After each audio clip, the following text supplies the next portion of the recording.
warahmatullahi wabarakatuh.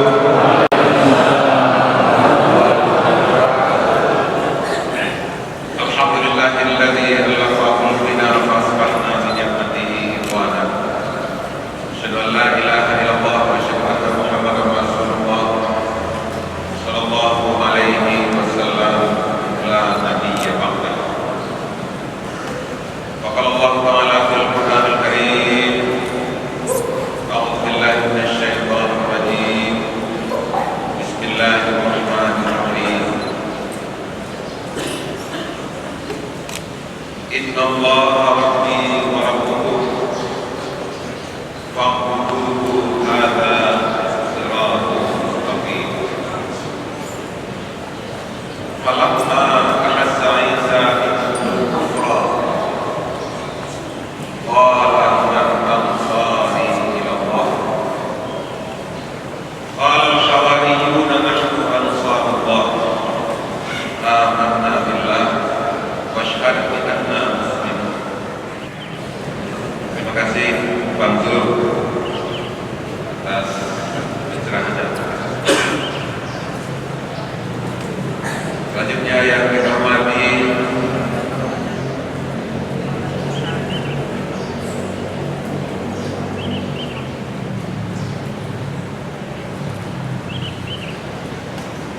Ketua Komisi 8 dan pimpinan Komisi 7 dan Wakil Rakyat Republik Indonesia yang hadir bersama kita pada pagi hari ini, beserta dengan seluruh anggota DPR RI yang hadir. Selanjutnya juga hadir staf ahli Kementerian Dalam Negeri Pak Laude yang juga hadir bersama kita pada hari ini. Kemudian juga hadir Pak Dr. Ahmad dan juga Dr.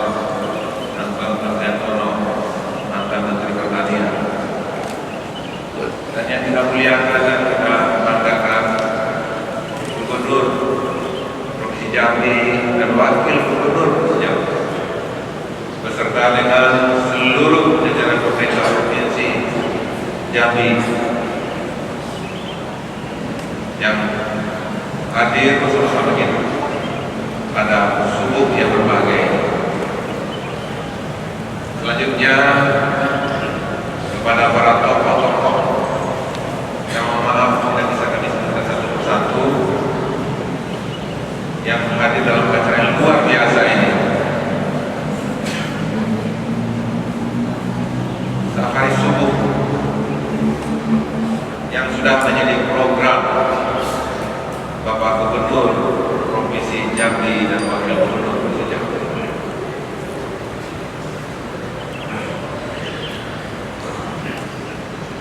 Selanjutnya Bapak Ibu hadirin wal hadirat yang kami muliakan.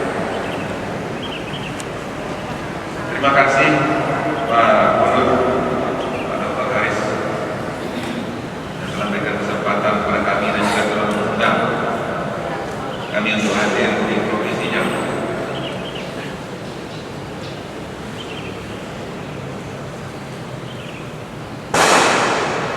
Dan sungguhnya Bapak Ibu hadirin terhadir, apa yang disampaikan oleh Pak Zul tadi saya kira sudah lengkap. Inspirasi yang beliau hadirkan yang disampaikan kepada kita dari perjalanan yang telah beliau alami. Kalau saya ikut saya akan bisa bahan apa yang akan disampaikan. Jadi walaupun demikian akan saya coba untuk menyampaikan beberapa hal berkaitan dengan ayat yang kami sampaikan tadi, terdapat dalam surat Al-Imran ayat 52 sampai 54, yang mana dalam ayat itu mengisahkan kepada kita tentang kisah perjalanan kehidupan di antara para nabi-nabi, dan khususnya dalam ayat ini adalah perjalanan kehidupan Nabi Isa alaihi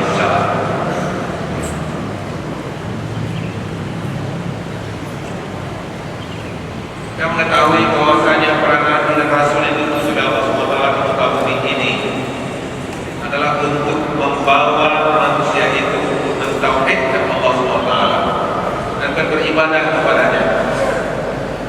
Sebenarnya dalam ayat ini sampaikan kepada kita, Innallaha Rabbi wa Rabbukum, sesungguhnya Allah itulah Tuhanku dan juga Tuhan kamu. Fa'buduhu, maka beribadahlah kepadanya. Hadzal siratal mustaqim, dan inilah jalan yang lurus. Dan semua nabi dan rasul mengajak dan mengajarkan kepada kita untuk bertauhid dan kemudian beribadah kepada Allah.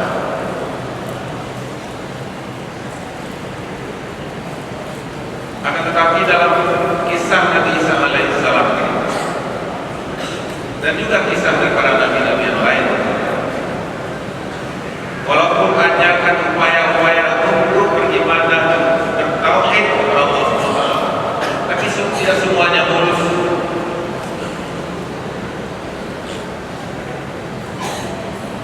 Tidak semuanya berjalan lancar. Ada tantangan, ada rintangan, ada problema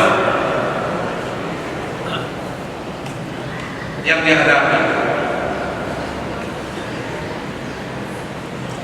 Dan maka pada situasi kondisi problema yang cukup berat itulah masalah-masalah yang dihadapi oleh Nabi Isa alaihissalam, khususnya ketika mengajak umatnya, mengajak masyarakatnya untuk mentauhidkan Allah SWT, untuk beribadah kepadanya. Maka di sana sini ada rintangan, ada hambatan, ada halangan yang pada situasi kondisi seperti itu yang dialami oleh Nabi Isa alaihissalam. Maka Nabi Isa bertanya kepada para sahabatnya, para umatnya, falamma ahassa Isa minhumul kufra, ketika Nabi Isa merasakan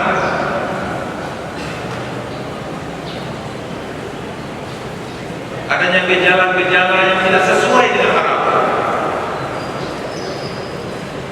adanya hambatan-hambatan, rintangan-rintangan yang beliau hadapi dengan kehidupan perjalanan membawa umat itu pada kebaikan, maka pada saat itu Nabi Isa bertanya kepada umatnya, man ansari ilallah, siapa yang akan menolong agama Allah?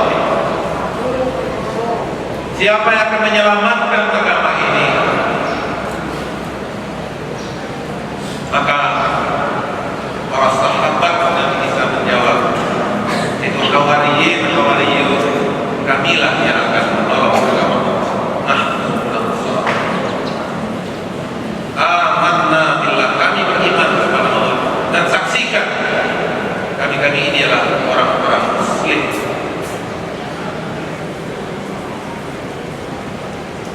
Bapak Ibu hadirin berhadirin, apa yang disampaikan oleh Bapak Gubernur Jambi tadi,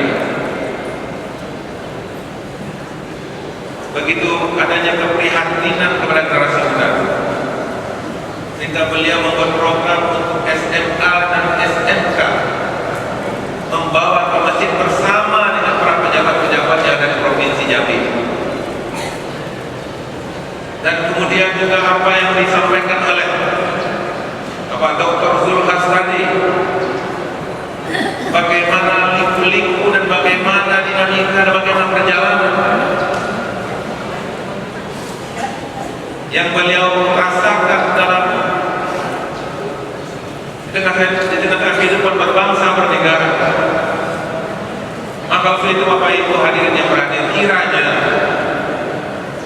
pengalaman yang disampaikan yang oleh Allah SWT kepada kita melalui kisah Nabi Isa ini menurut kami adalah hal yang sangat relevan dalam rangka untuk menghadapi itu semua.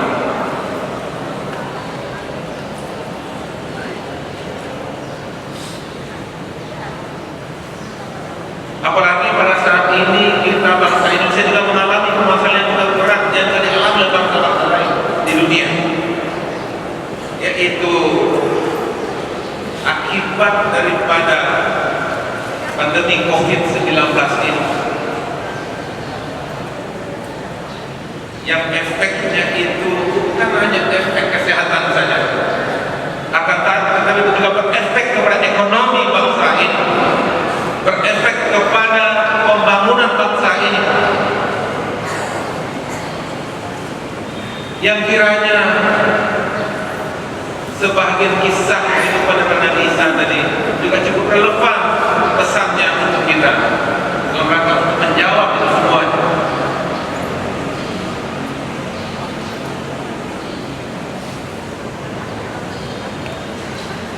Ketika pertanyaan yang disampaikan oleh Nabi Isa kepada para sahabatnya, Man ansari ilallah, siapa yang akan menolong agama ini? Siapa yang akan menolong bangsa ini? Siapa yang akan menolong generasi muda ini?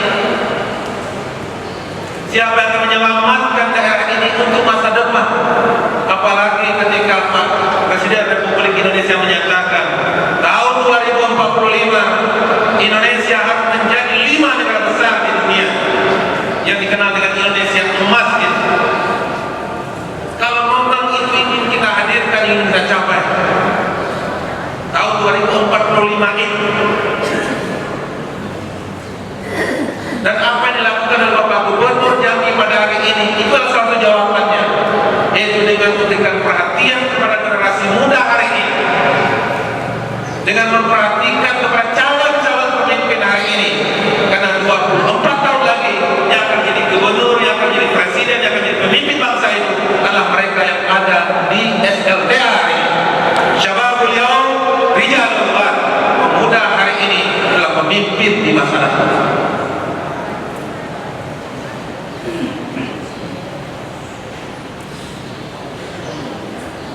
Kami yang akan dilakukan oleh Pak Gubernur Jambi adalah langkah yang sangat tepat, sangat strategis, dan sekaligus menjawab harapan daripada Presiden Republik Indonesia tahun 2045 nanti, yaitu dengan memberikan perhatian kepada para pemuda hari ini. Maka itu tadi beliau menyampaikan kepada kita, ini program kita. Selanjutnya tentu terulang kepada masyarakat Provinsi Jambi, siapa yang akan mensukseskan program ini.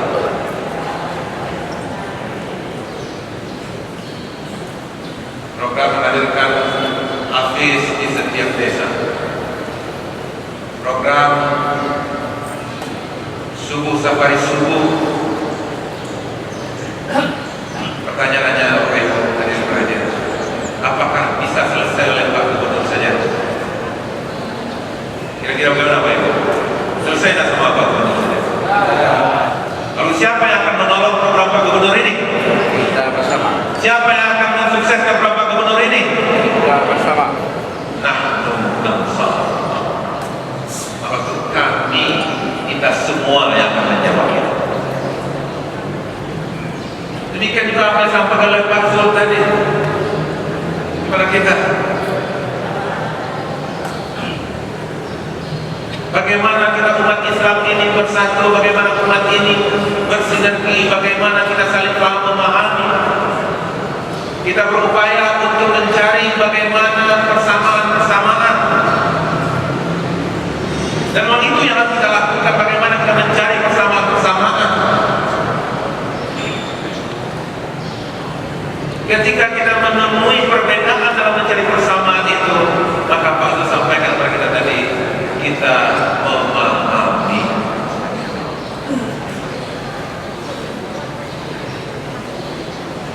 Maka itu Bapak Ibu hadirin berhadir, pesan disampaikan oleh beliau berdua tentang ini menurut kami sangat relevan dengan apa yang disampaikan dalam ayat yang kita bacakan tadi. Ketika Nabi Isa bertanya kepada umatnya, Man ansari ilallah, dan umatnya menjawab, Nahnu ansarullah, kami akan menolong agama Allah. Menurut hemat kami, ini yang namanya konsolidasi.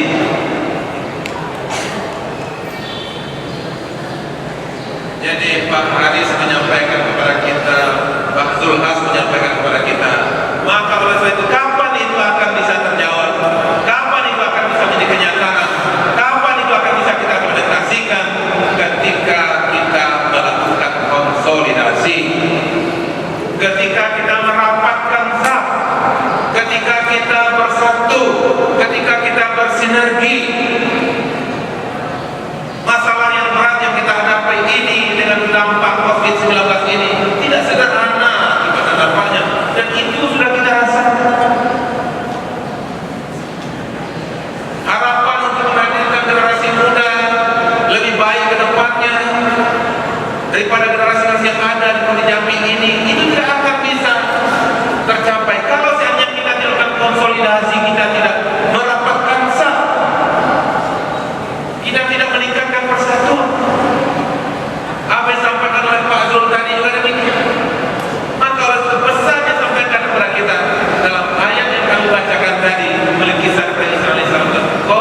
ini kita merapatkan sah, kita mengokohkan persatuan, kita harus mencari persamaan antara pemerintah dan rakyat, harus menyatu, antara seluruh komponen pemerintah juga harus menyatu, dan seluruh pihak harus merapatkan saf.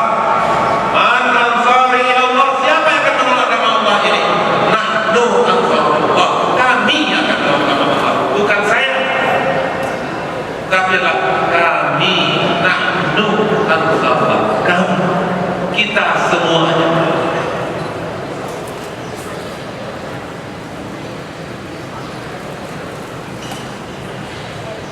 Sejarah telah membuktikan kepada kita.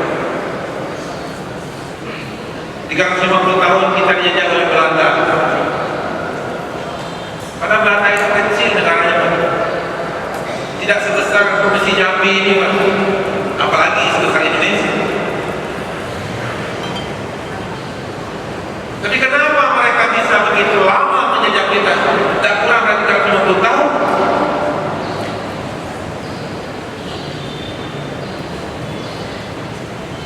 Salah satu penyebabnya adalah karena memang kita belum solid dan belum menyatu pada waktu itu.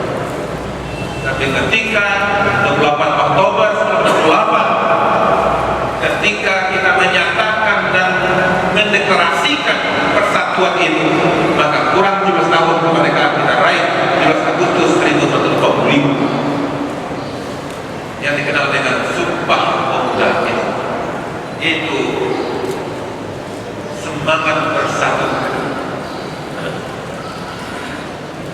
semangat kompak, semangat bersinergi demi untuk kepentingan Indonesia. Bertanah air satu, tanah air Indonesia, berbangsa satu, bangsa Indonesia, berbahasa satu, bahasa Indonesia. Bayangkan penduduk kita ini kan yang paling banyak adalah dari Jawa, tetapi bagaimana semangat unity, semangat bersatunya, maka justru bahasa yang dipakai bukan bahasa Jawa, tapi adalah bahasa Indonesia. Mencari titik temu, mencari pemersatu, dan inilah ditunjukkan oleh para saudara-saudara kita, para generasi muda pada tahun 28 itu, yaitu bangsa Indonesia, bahasa Indonesia, tanah air Indonesia. Sejarah juga membuktikan kepada kita pada hari pertama kemerdekaan kita 2 Agustus 1945.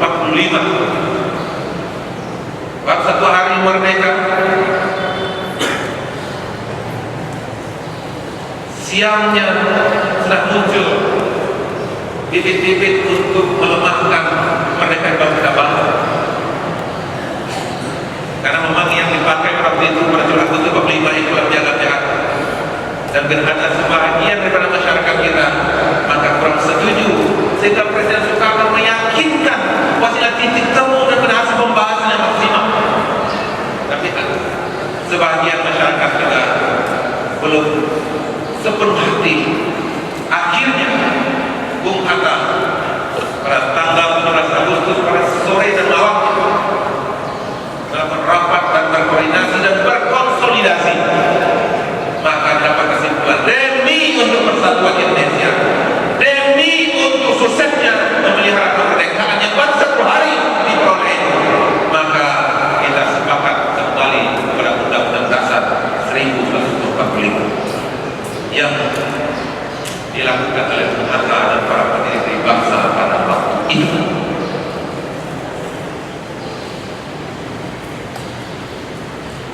Demi untuk Indonesia, demi untuk kemerdekaan Indonesia, demi untuk terawatnya kemerdekaan Indonesia, maka para pendahulu kita juga menunjukkan bahwa memang semangat kebersamaan, semangat konsolidasi, merapatkan saf, menyatu padukan seluruh potensi, karena kita baru merdeka pada waktu itu. Bapak Ibu perlu ketahui juga dalam sejarah terbukti bahwasanya kemerdekaan 2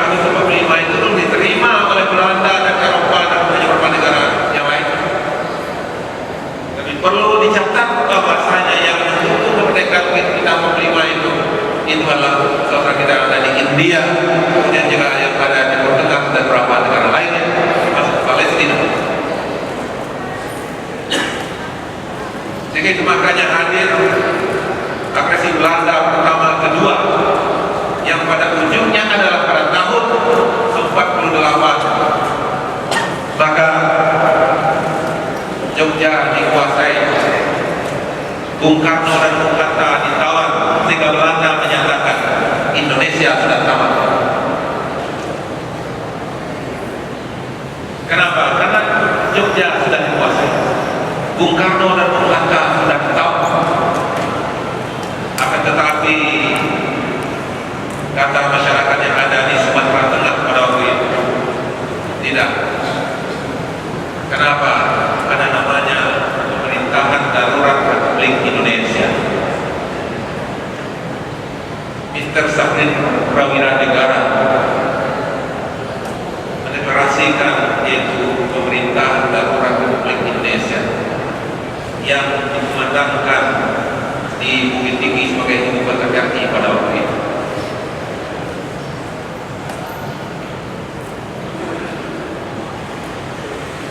Dan kemudian sejarah juga buktikan kepada kita bagaimana konsolidasi, bagaimana soliditas yang dibangun walaupun di Sumatera pada waktu itu ada PDRI, akan tetapi juga menyatu dengan para pejuang-pejuang Jenderal Sudirman yang ada di Jawa. Waktu itu tidak ada WA dan tidak ada handphone, akan tetapi luar biasa konsolidasi yang dilakukan sehingga akhirnya pada bulan Juli tahun 49 maka Presiden Soekarno dan Hatta dikembalikan pada tampuk kekuasaannya sebagai Presiden Republik Indonesia dan Wakil Presiden Republik Indonesia Serikat. Dan kemudian pada bulan April tahun 50 maka dikenal dengan mosi Jenderal Nasir mengusulkan kepada Presiden Soekarno untuk kembali kepada negara kesatuan Republik Indonesia. Maka Agustus 1950, 5 tahun kemerdekaan Republik Indonesia, maka Soekarno menyatakan kembali kepada negara kesatuan Republik Indonesia. Para tokoh-tokoh kita, para pejuang-pejuang kita bagi bangsa ini telah menunjukkan kepada kita semua bagaimana konsolidasi yang dilakukan dari sebagian informasi sekarang tadi. Maka kalau itu membuktikan kepada kita memang benar apa yang disampaikan oleh Pak Dr. Zulhas dan kemudian Pak Gubernur bahwasanya memang dalam rangka untuk menuju Indonesia Emas 2045 itu dan dalam rangka menghadapi masalah problema yang sangat kompleks yang kita hadapi hari ini, memang jawabannya adalah bagaimana seluruh komponen memang menyatu, berpadu dan bersinergi, berkolaborasi, bergotong royong dan bekerja sama. Kiranya tujuan besar yang disampaikan dalam ayat tadi untuk kita semua, mudah-mudahan Allah SWT akan memberikan kekuatan kepada kita untuk membangun sinergi, kolaborasi dan kerjasama gotong royong dalam rangka kemajuan Indonesia dan berdaulatnya Indonesia, suksesnya Indonesia yang dicanangkan oleh Bapak Presiden Republik Indonesia Pak Joko Widodo di 2045